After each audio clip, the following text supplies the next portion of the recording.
nothing new that Montana ranks among the top states in the nation for suicide, so it may not surprise you that the Treasure State comes in first for veteran suicide. On average, across the nation, 20 veterans take their own lives each day. Tonight, MTN's Shannon Newth takes a closer look. Our veterans matter.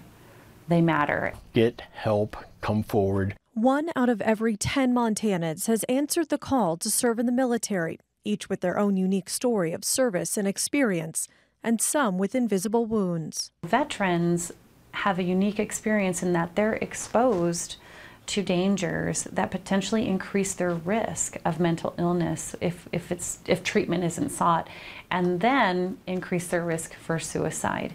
And so add that to the culture of don't tell anyone when you're feeling mentally ill or don't share, then there's this really silent struggle that our veterans deal with. In a recently released report conducted by the U.S. Department of Veterans Affairs, Montana ranks first in the nation among veterans who have died by suicide.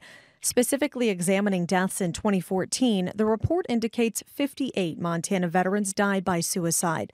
Veterans ages 35 to 54 made up the largest percentage, followed closely by those ages 55 to 74.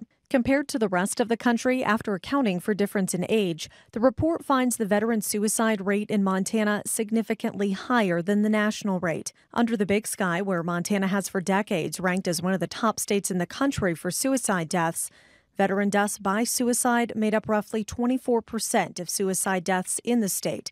The rate for veterans is more than double that for the entire population. The different triggers from different wars are what impact the combat veteran the most, because that particular trigger puts them right back into a self-preservation mode. Many veterans deal with the stigma of mental health in a negative way, and they feel that they have to isolate and just hold back their emotions and things, and that's when tragedies occur, when they try to make that kind of emotional pain go away. According to the Montana VA, veterans are more likely to attempt suicide by firearm, and 85 to 90% of those who attempt suicide by firearm will die.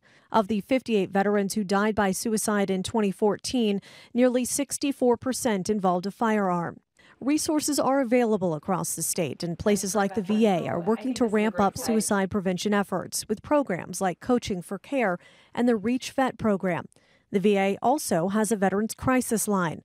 Between October 2016 and September of 2017, 453 veterans have called that line.